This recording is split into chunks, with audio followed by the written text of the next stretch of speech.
Alright, I am Jay Shady, the voice of reason, and it's time for SummerSlam predictions. SummerSlam 2013 kicks off tomorrow night, so it's time to do this video, make a little predictions, foresee the future and all that voodoo shit. Won't be watching SummerSlam live, unfortunately. I have work until 11, so I'll have to catch the repeat online somewhere. So I will not be checking Facebook or YouTube or anything throughout the whole night. Do not try to contact me. Not looking, do not want to get spoiled on anything. I'll watch it at midnight. Yeah, so that's that. Now let's go into this pay-per-view. I will say this pay-per-view looks very fucking good. It looks like it could be an awesome pay-per-view. One of the best pay-per-views in a long time. The build-up has been great. Hopefully the matches pay off, and some of these matches, especially the double main event, this could be one of the greatest double main events of all time if it's pulled off in the right way. But yeah, expect nothing but good things with this pay-per-view. Got pretty high expectations, so hopefully they can deliver. Alright, so let's kick it off. The pre-show match, which unfortunately I will not be able to see unless, they put it on YouTube a little later on, because they don't show it on the repeat. And this is a match that I actually would watch, is Dean Ambrose versus RVD for the United States Championship. This could be a pretty fucking good match. This could be a really good match. Like, maybe, the best pre-show match ever of all time, forever. This should not be on the pre-show. For some reason it is. I'm going to go with Dean Ambrose, You bring in RVD for stuff like this, to put over the young guys, to get good matches out of the young guys and make them look good. And Dean Ambrose is the guy, that guy that you should be putting over. So I'm going to go with Dean Ambrose. If RVD wins, will I be super pissed? No, But I'm going with Dean Ambrose. Alright, then you got, this is like one of the only matches that nobody gives two shits about. Natalya versus Brie Bella. This couldn't be on the pre-show. Of course not, because Total Divas is on E, so we have to promote it on SummerSlam. I'll go with the Bella, the Bella girl. They always get attention and spotlight and camera time, so why not? Yeah. But then we got Dolph Ziggler and Caitlyn versus Biggie Langston and AJ Lee. The other match I don't care about. Luckily, after these two matches, everything else I care about and could be great. But this match, Dolph Ziggler should not be in this match. He should be still in the World Heavyweight Championship picture, but for some reason he's getting this stupid shit. I'll go with Dolph Ziggler. I really don't care at this point. I was a Dolph Ziggler fan, then I wasn't, and then I was again, and now I'm not, because they just do not know how to keep momentum with the guy. So yeah, I'll go with Dolph Ziggler though.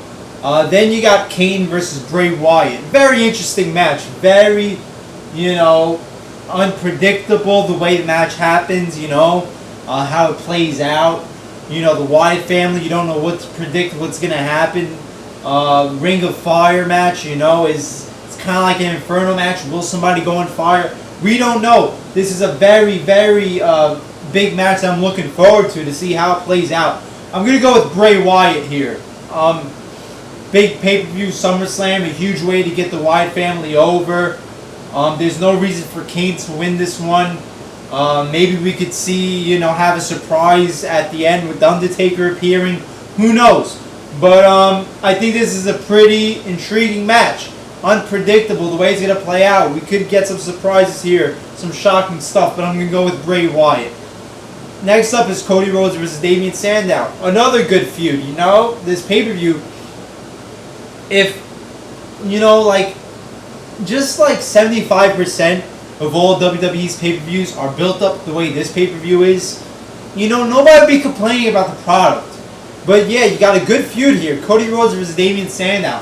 I'm going to go with Damien Sandow. Now, it could go either way. Damien Sandow is the Money in the Bank winner, and they do like to have them lose a lot before they cash in. So they could go with Cody Rhodes, but I'm going to go with Damien Sandow. It's a good spot to put him over, start working him up towards being World Heavyweight Champion, but this can go either way. Next up, Alberto Del Rio versus Christian for the World Heavyweight Championship.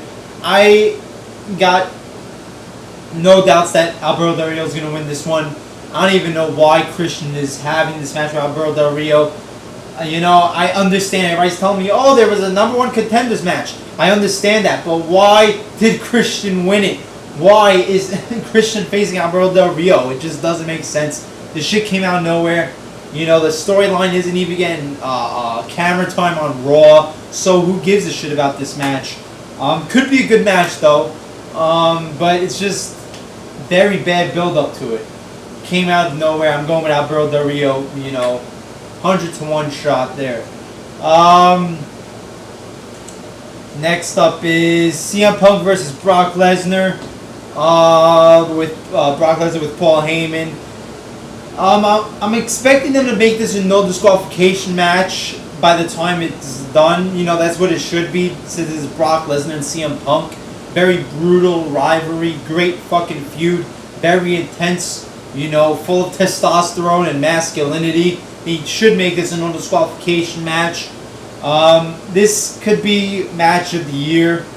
I mean, I have that kind of expectation for this match because the feud has been so perfect. You know, a total contrast from the shitty Brock Lesnar Triple H feud. This has been gold. This is another one where it can go either way, because this is a feud that I could see them giving it longevity, not just being this one match. I could see them moving forward with this feud, because you could keep this feud going for a little bit more before it gets boring. It doesn't just have to be this match. So that doesn't mean that CM Punk has to win, but I do think CM Punk is going to win. That's what my gut is telling me. So CM Punk over Brock Lesnar. And your main event, John Cena versus Daniel Bryan for the WWE Championship with Triple H as special guest referee. This is unpredictable as fuck. This could go in so many different directions, especially since you got Triple H as special guest referee. I am going to go with Daniel Bryan winning and Randy Orton cashing in. I just see with Vince McMahon saying he doesn't want he doesn't want John Cena or Daniel Bryan to win and walk away with the belt. I just see that as foreshadowing as him aligning with Randy Orton turning heel and cashing in on Daniel Bryan. You know, right there, huge heat, because the crowd will be going crazy for Daniel Bryan winning. Randy Orton coming out with Vince McMahon being Daniel Bryan. Right there is your #1 heel. I see that happening. Does that mean it's going to happen? No, but this match could go in any various amount of ways. And that's the great thing about this pay-per-view. For once, this shit is totally unpredictable, you know? You really cannot say that you see these results coming from a mile away, that this is all expected. These matches could go any way. And that's what's great about wrestling. You know, this is when wrestling was great, when you didn't know what the outcome was going to be. Unlike WrestleMania 29, where you could tell from the whole fucking card every single match who's going to win. But here, you know, could go any way. So yes, looking forward very much to this pay-per-view. Hopefully it'll be awesome. And I'll be around with my review after I watch it. Midnight, Sunday, or Monday morning, technically, whatever. Okay, as always, I'm Jay Shady, the voice of reason. Like, comment, subscribe, and I'll see you later.